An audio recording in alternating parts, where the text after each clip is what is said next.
Olá, estudantes, tudo bem? Aqui é o professor Denis e essa é mais uma aula do curso de Introdução ao Eletromagnetismo para Engenharia. Nessa aula trataremos da Lei de Ampère-Maxwell. A bibliografia sugerida e indicada para essa aula é o livro do Matthew Sadiku, de Elementos de Eletromagnetismo, e o livro do Griffiths, de Eletrodinâmica. Então vamos lá? Bom, a Lei de Ampère-Maxwell foi formulada parcialmente pelo físico André-Marie Ampère, que viveu aí de 1775 a 1836, e mais tarde ela foi generalizada, ela foi ampliada pelo físico e matemático Maxwell, que viveu de 1831 a 1879. A sua forma completa, então, depois da generalização do Maxwell, pode ser vista aqui. Ela diz que a integral de linha do produto escalar de H por dl é igual à integral de superfície do J mais del D del T ds. Bom, H é a intensidade de campo magnético. Ele é medido em ampere por metro e a gente sabe que a relação do H com o B é essa daqui, né? Então, o B é igual a μH. Já J é a densidade superficial de corrente elétrica convencional, certo? Corrente elétrica de cargas livres. Também é medida em amperes por metro quadrado, ok? Então, ela é medida em amperes por metro quadrado. E del D, del T, ela é chamada de densidade de corrente de deslocamento. D é um campo elétrico, né, cuja relação com E está vista aqui. D igual a εE. Então, del D del T é a derivada desse campo no tempo, mas o Maxwell cunhou esse nome. Ele chamou essa derivada, del D del T, de corrente de deslocamento, ok? Este é o termo de Maxwell. Então, se você deletar esse pedaço, cortar del D del T, você tem a lei de Ampère simplesmente como formulada pelo Ampère. E aí o termo de Maxwell é o del D del T, ok? O J, que é a densidade superficial de corrente, né? Ela é igual à corrente de cargas do condutor, que é dado por σE, mais o movimento de cargas de fato, que é um rho volumétrico, ou seja, uma densidade de cargas que se deslocando a uma certa velocidade u, ok? De um modo geral, se você estiver num circuito elétrico, o termo que importa é este aqui. Se você estiver numa nuvem, né, ou numa quantidade de cargas que se deslocam de alguma forma, como numa válvula, por exemplo, então o termo que mais importa é esse aqui, ok? Muito bem.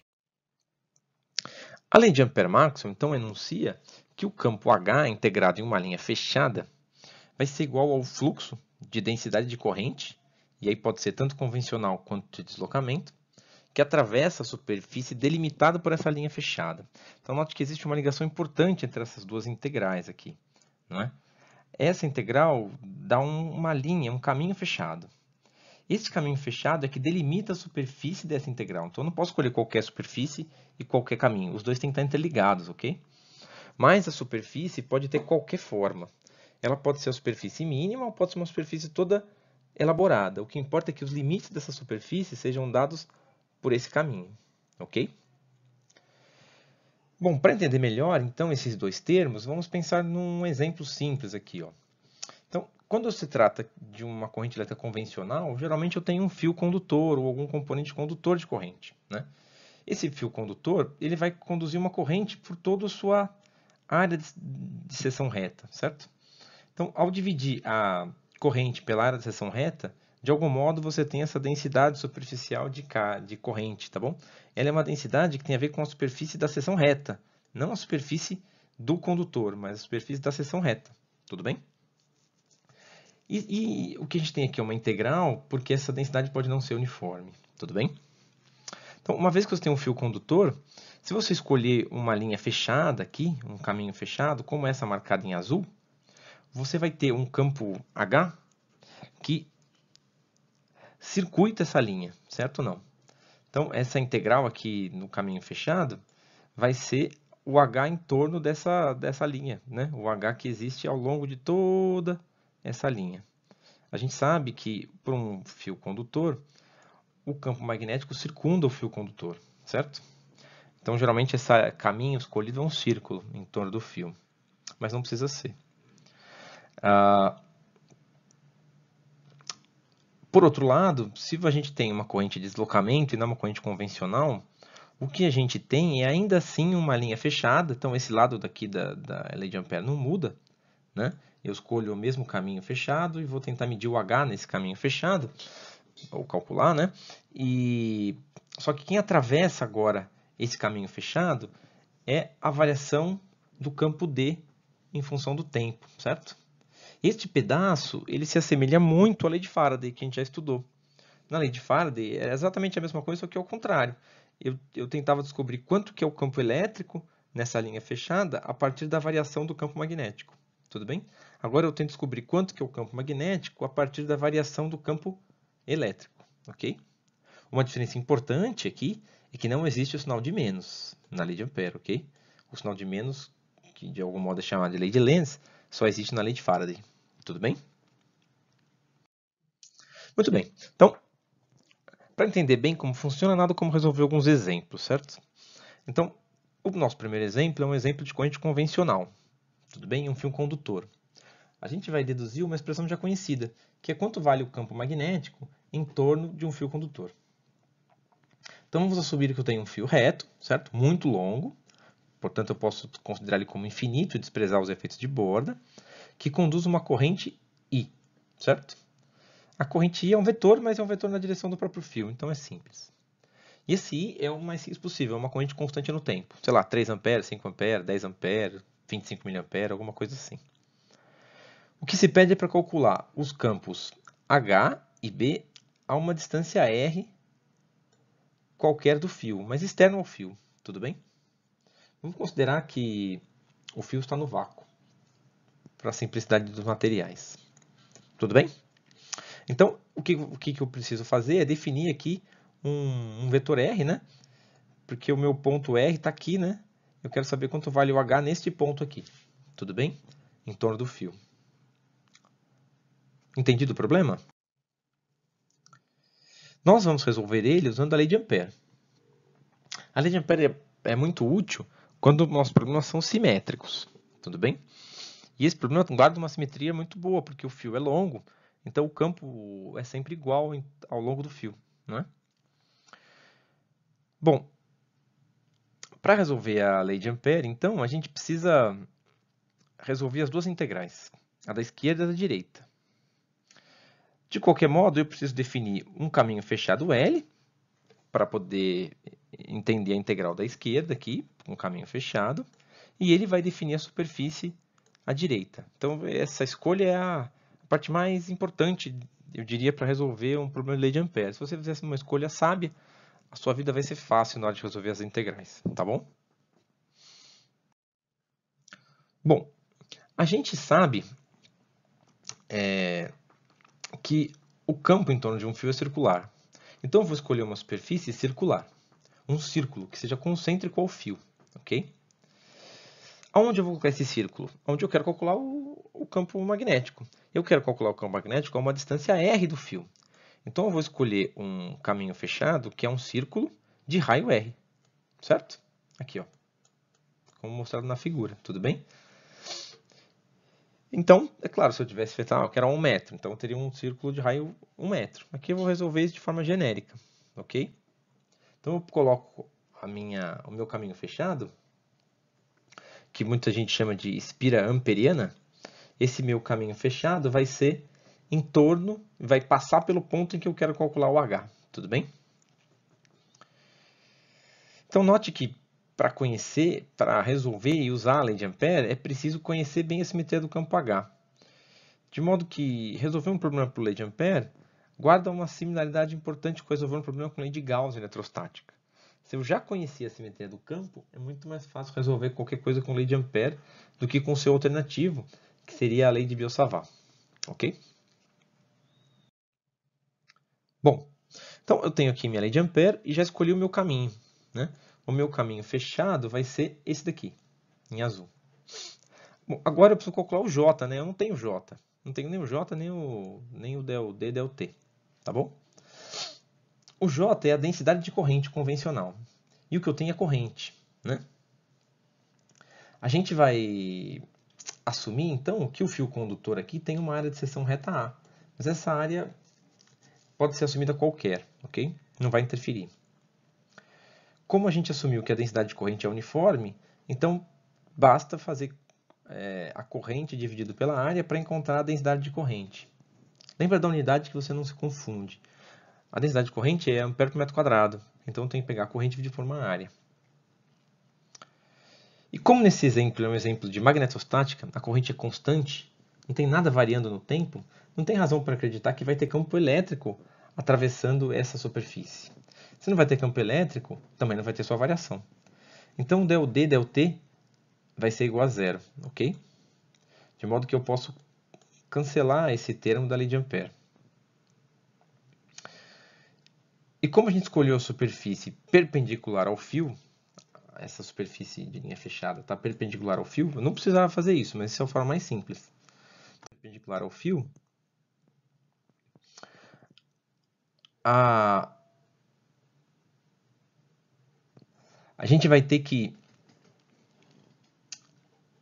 o vetor que representa a área da superfície, o ds, vai ser paralelo ao vetor do j, que é o mesmo da corrente, certo? Então, como eu escolhi essa superfície fechada aqui perpendicular ao fio, eu vou ter que ds é paralelo ao i. E, portanto, este pedacinho aqui da integral vai ficar simples. Esse produto escalar aqui vai ser simplesmente igual ao produto dos módulos. Tudo bem? Então, o j escalar ds vai ser igual a jds, uma vez que o i é paralelo ao j, certo? E o i é paralelo ao ds e, portanto, o j é paralelo ao ds. Ok? O ds é perpendicular à superfície e eu escolhi a superfície perpendicular ao i também. Agora eu consigo resolver a integral sem grandes problemas. Tudo bem?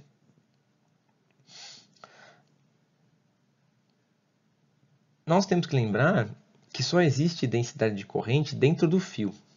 Tudo bem? Então, essa integral aqui de jds vai ser igual a j vezes a, ok? E como o j é igual a i sobre a, ele vai simplesmente resultar na corrente. Note, esse lado da lei de Ampère aqui, o lado direito da lei de Ampère, é a medida da corrente. Eu, de algum modo, estou tentando descobrir qual a corrente total que atravessa esse caminho, não a corrente total do condutor. Como o meu caminho fechado está fora do fio, eu pego toda a corrente. Como eu pego toda a corrente, isso vai ser I. E não tem corrente de deslocamento, é só corrente convencional. Tudo bem? Bom, então, olhando para a lei de Ampère novamente, esse termo inteiro aqui da lei de Ampère vai ser igual à corrente. Note, né? Escolhas sábias fazem com que tudo fique simples. De qualquer modo, qualquer superfície que eu escolhesse ia cair nisso, só que talvez a conta demorasse muito mais. Então, a integral da direita é igual à corrente do fio. Agora vamos resolver a integral esquerda, essa aqui, ó, a integral de linha, certo? Lembrando que o caminho escolhido é um círculo de raio R, tá bom? Ó, eu sei que o campo magnético é circular em torno do fio, não é? E se eu escolhi o meu caminho como um círculo, o dl vai estar sempre tangente ao caminho. E o h também. Tanto o h quanto o dl são sempre tangentes a esse caminho circular aqui, certo? De modo que eles também são sempre paralelos. E, portanto, este produto escalar vai dar o produto dos módulos. Então, a integral aqui à esquerda, que é a integral no caminho fechado de h escalar dl, vai ser igual à integral no caminho fechado de hdl. Né? Agora, como o h é constante em todo o caminho, não tem motivo para eu acreditar que vai ser diferente, o problema é completamente simétrico, eu posso pegar esse h e sair para fora da integral. E ao fazer isso, eu tenho simplesmente a integral do dl. A integral do dl no caminho fechado é o comprimento dessa circunferência, o perímetro dela, que é 2πr. Ok? Então, essa integral aqui vai ser igual a h vezes 2πr. Certo? Agora que eu tenho os dois lados da integral, eu vou igualar. Então, a integral à esquerda deu H vezes 2πr. A integral à direita deu a corrente. Então, H vezes 2πr é igual a corrente. E aí eu passo 2πr dividindo e tenho a expressão para o H. H é igual a corrente sobre 2πr. Certo? Como agora eu quero B e sei que eu estou no vácuo, eu simplesmente vou usar o fato de que B é igual a μ0H no vácuo. Certo? Eles têm sempre a mesma direção e estão circulando em torno do fio. De modo que o B vai ser igual a μ0I dividido por 2πr. Essa é uma expressão muito conhecida, que é o campo em torno de um fio, tá bom? Só que agora a gente deduziu ela a partir de uma lei muito mais geral, que pode ser usada para deduzir outras geometrias de problema, tudo bem? Bom, os campos H e B, eles giram em torno do condutor e, portanto, eles têm rotacional não nulo, certo? De modo que, se eu quisesse, né, mas não é o escopo aqui da aula, eu poderia verificar a lei de Ampère na forma diferencial. Ó, na forma diferencial, a lei de Ampère-Maxwell diz que o rotacional de H é igual a J mais d del t. Depois eu precisaria integrar dos dois lados, né, para chegar na lei de Ampère como a gente está trabalhando agora, na forma integral. Como eu sei que o J é diferente de zero, então o rotacional é diferente de zero, e eu tenho realmente um campo girante em torno do fio, ok? Aqui eu tenho um campo girando em torno do fio com rotacional não nulo. Tudo bem? Entenderam esse problema? Então vamos por um pouquinho mais interessante, né? O termo de Maxwell nos diz que eu posso ter esse campo H mesmo sem ter corrente numa certa região, né? Então vamos fazer um exemplo em que a corrente que existe aqui seja só a corrente de deslocamento. Aonde isso acontece? Num capacitor. Um capacitor são duas placas isoladas por um dielétrico. Então, um capacitor tomado como ideal não tem corrente convencional circulando entre as placas, é um isolante. Não é? Então, o que eu tenho à medida que o capacitor está se carregando ou descarregando? Eu tenho um campo elétrico sendo formado ou sendo crescendo ou decrescendo entre as placas. Tudo bem? Muito bem. Então, o que diz o nosso segundo exemplo? Um capacitor de placas paralelas, não é? Com área A dessas placas, tem separação entre as placas de D, ok? E o isolante entre as placas tem permissividade elétrica ε. Esse capacitor tem uma tensão aplicada nas suas placas, que varia no tempo, que vai ser igual a V de t igual a V0 seno de ωt. Olha, um capacitor em corrente alternada. Né? Um problema de aplicação aqui. Muito bem, então vamos calcular a corrente de deslocamento. E aqui, apenas para ter certeza, né, eu estou escrevendo a função da corrente de deslocamento. Se d del t é a densidade de corrente de deslocamento, o que eu preciso é integrar na superfície para encontrar a corrente de deslocamento. Okay? E aí os campos H e B. A uma certa distância R do centro e externo ao capacitor. Eu não quero saber os campos dentro do capacitor nesse momento. Então, considere que o exterior do capacitor está no vácuo para ficar um pouco mais simples, tá bom? Aqui tem uma imagem 2D e 3D desse problema, certo ou não? Então, à medida que o capacitor tem corrente nesse sentido, ele também terá campo elétrico, né? Crescendo ou decrescendo, dependendo do sentido da corrente, certo? Olhando de modo tridimensional, é um pouco mais fácil enxergar onde vai estar o H aqui, né? Então, se eu tenho corrente aqui e depois tenho corrente para cá, então eu tenho um decrescendo nesse sentido aqui, ok? Isso vai gerar um campo H circundando o capacitor, como a gente vai ver, tá bom? Pede para calcular quanto vale esse H a uma distância R qualquer, desde que seja externo ao capacitor. Certo? Muito bem. Antes de começar, vamos fazer algumas considerações. Esse é um problema bastante sofisticado, pois ele parte do potencial no capacitor para chegar aos campos eletrostáticos, tudo bem? Então a gente vai partir do potencial. Se a gente já soubesse o campo, era mais fácil, claro. Se o D, em função do tempo, fosse dado, era mais fácil. No entanto, ele foi escolhido como exemplo porque o potencial nos capacitores é bastante estudado em disciplinas de eletricidade e circuitos elétricos. A gente não está acostumado a ver um circuito e ficar pensando quanto que é o campo elétrico aqui dentro desse capacitor. A gente sabe que o capacitor tem 5 volts, 10 volts, né? Que eu uso ele para filtrar um retificador, alguma coisa desse tipo. Então é mais interessante pensar o capacitor pelo seu potencial e daí descobrir quanto que é o campo magnético do capacitor, tudo bem? Então por isso a complexidade extra do problema, para que ele se torne um pouco mais real. A solução desse problema, que ele não é um problema simples, ele requer algumas expressões que já foram estudadas aqui no curso em temas anteriores, como por exemplo de capacitância. A gente vai apresentar essas expressões aqui, mas não vai demonstrar elas. Quem quiser ver as demonstrações tem que voltar e assistir os vídeos anteriores, ok? Muito bem.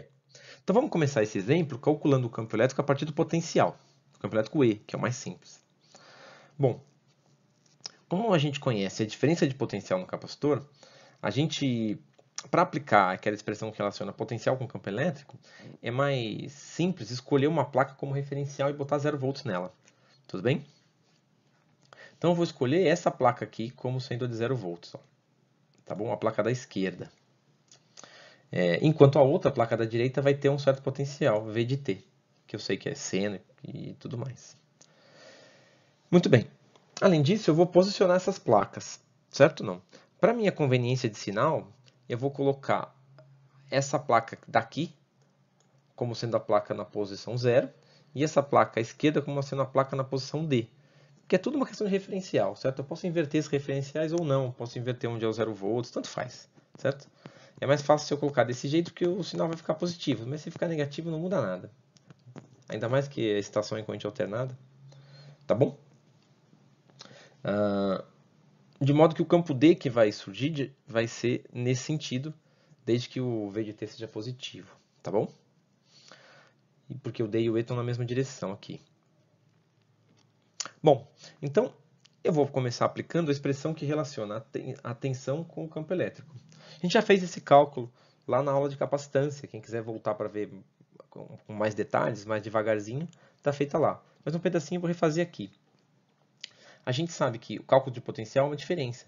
Então, o ΔV, ou seja, V de T menos o V de 0 volts, vai ser igual a menos, que vem da definição de potencial, a integral, e aí eu vou escolher então, já que eu estou indo do 0 até o V, para encontrar quanto vale, eu vou do D até o 0, certo?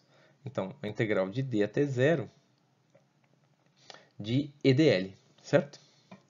Se a gente assumir que essas placas são muito grandes, e é isso que diz o problema em relação a D, né?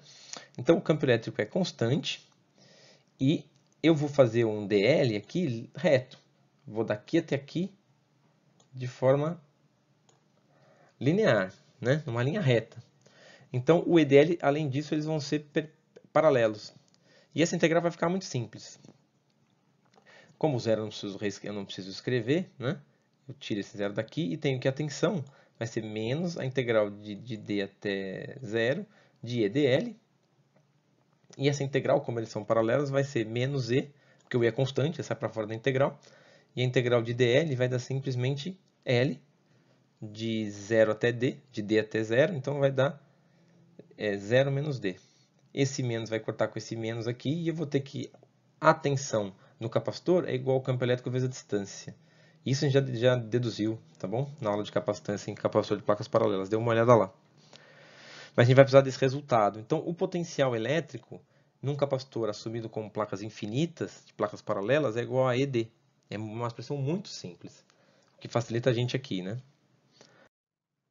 Bom, então agora a gente vai escrever a expressão da corrente de deslocamento, que é a integral da densidade de corrente de deslocamento dentro de todo o capacitor. Tudo bem? Esse é um problema de grandes simetrias. O campo dentro de um capacitor é uniforme, certo? Então, além disso, esse campo é perpendicular ao próprio ds, porque o campo é perpendicular é paralelo ao ds, porque o campo é perpendicular à superfície, né? Então, se o campo é perpendicular, essa variação também é perpendicular. Ele cresce de um modo perpendicular.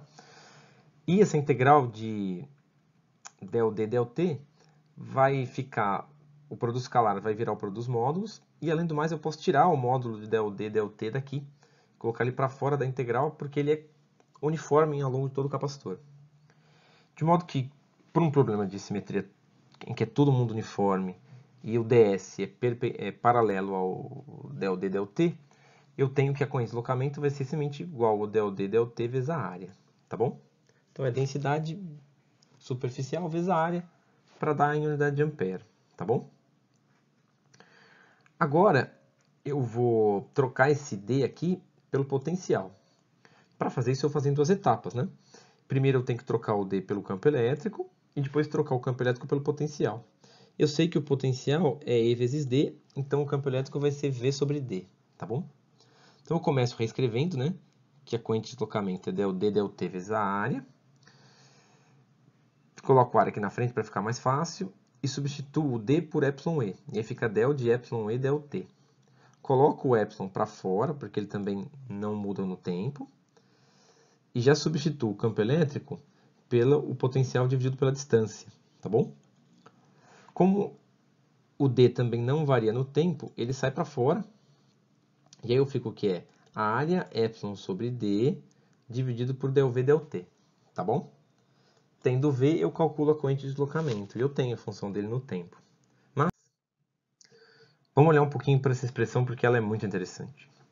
Como o potencial só depende do tempo, nesse caso, eu posso trocar esse ΔV ΔT por dV dt, certo? E já foi mostrado, né, anteriormente, na aula de capacitância, que a capacitância de um capacitor de placas paralelas vale A vezes epsilon dividido por D. Olha que coisa. Portanto, o que eu tenho aqui nessa primeira parte da expressão da corrente de deslocamento é a capacitância. E ΔV ΔT pode ser dV dt. Então, a corrente de deslocamento num capacitor é igual a capacitância vezes dV dt. E esse aqui já é conhecido, hein?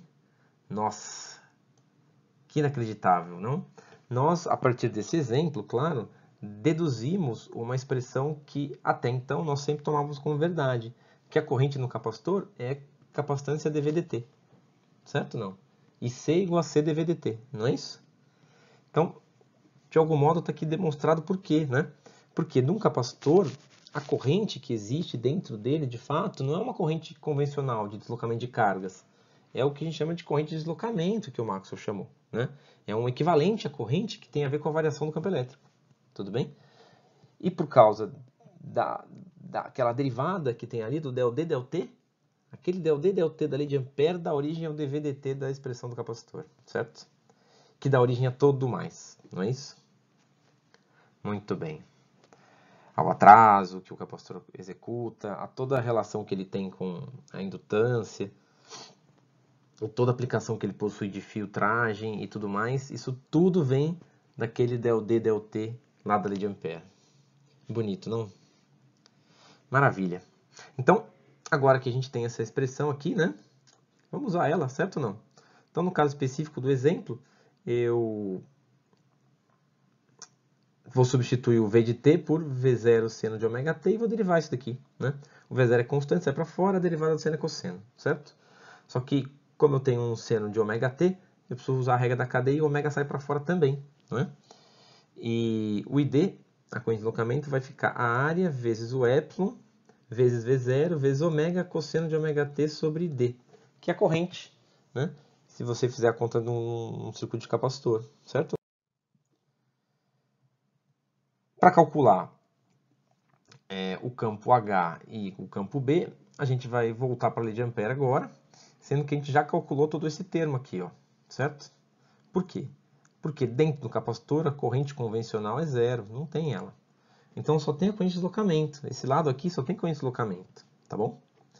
Essa integral à esquerda é exatamente igual ao do exemplo 1, tá bom? Então a gente não vai fazer de novo aqui, e eu já sei que ela vale H vezes 2πr, certo? Então, o que eu tenho agora é que H vezes 2πr é igual a corrente de deslocamento. Percebe que se eu tivesse um problema misto, em que varia o campo elétrico e eu tenho um condutor levando corrente também, era simplesmente que H vezes 2πr é igual a corrente de deslocamento, mas a corrente convencional, a soma delas. Tudo bem? Aí, então, o que eu faço? Eu passo 2πr para lá e substituo a expressão que eu tenho do ID. Então, o H vai ser igual a área vezes a permissividade elétrica do dielétrico do capacitor, vezes o V0 vezes o ômega que vem da tensão, cosseno de ômega t que vem da tensão, D, que é a distância entre as placas, 2π, R, que é a distância que eu estou do capacitor para medir o campo magnético. Tudo bem? Se eu quiser, para não ficar com tanta letrinha aqui, eu troco A epsilon sobre D pela capacitância. Então, o campo de um capacitor vai ser igual a C V0 ômega cosseno de ômega t sobre 2πr, quando ele tem uma estação senoidal, tá bom? E para calcular o B, basta multiplicar por μ0, porque está no vácuo, ok? Entenderam até aqui?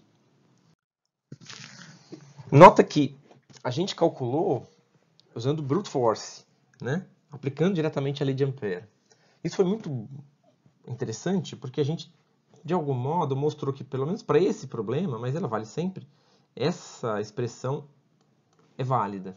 E que ela vem da lei de Ampère, Maxwell. E vem do termo de Maxwell ainda por cima, certo? Mas, de um modo geral, a gente já sabe disso. A gente sabe que C igual a C dV C dt.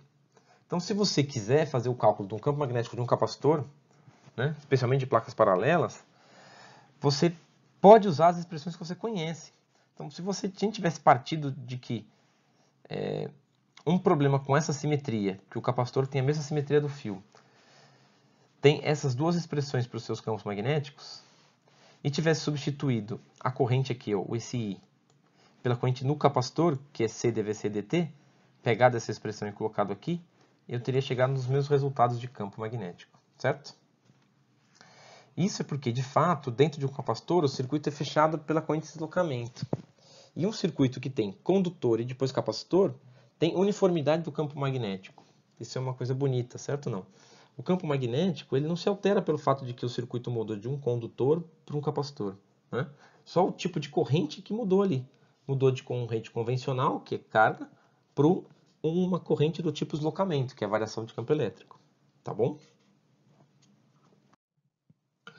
Bom, eu espero que vocês tenham entendido e tenham enxergado um pouco de beleza nesse exemplo e na lei de Ampère, tá bom? Agora eu gostaria de deixar dois exercícios para vocês. O primeiro é um exercício bastante sofisticado, mas de correntes convencionais, tá bom? Então considera um cabo coaxial. É um problema de aplicação tecnológica de novo. Vamos considerar que ele seja muito longo, que é o caso, né? Geralmente um cabo coaxial tem o seu comprimento muito maior do que o seu diâmetro, e que a corrente flui pelo condutor central e retorna pelo condutor externo, ok? Geralmente é uma malha, mas aqui a gente vai assumir como um condutor. Vamos considerar que a densidade de corrente é uniforme dentro dos condutores, o que é uma coisa razoável a se considerar. E vamos determinar o campo magnético em todo o espaço dessa vez. Eu não quero só externo.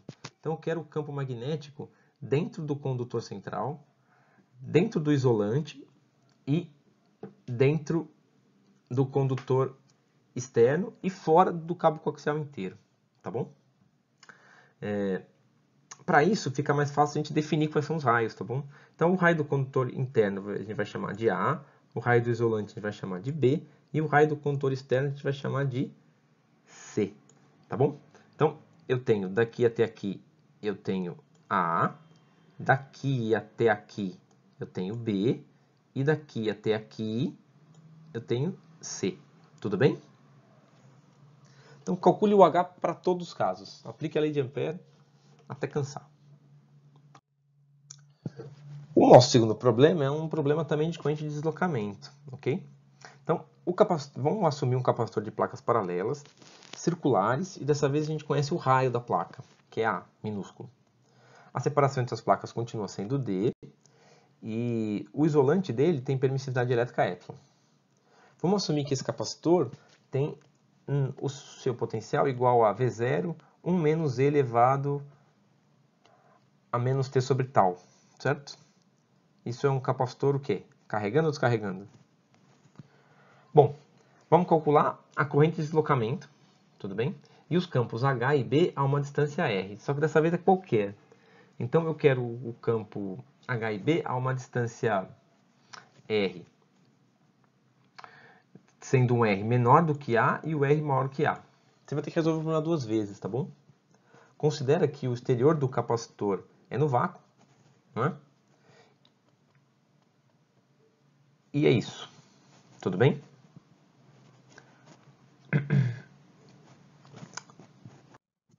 Caros, eu espero sinceramente que vocês tenham entendido essa aula, visto como a lei de Ampère de algum modo se assemelha à lei de Faraday, e visto como ela tem uma aplicação tecnológica fundamental. No entanto, a gente já conhece o seu resultado e parte do seu resultado nas nossas aplicações tecnológicas. Mas, de fato, esse resultado está ligado ao princípio físico de funcionamento da natureza do eletromagnetismo. Tá bom? Muito bem, é isso. Até mais e bons estudos.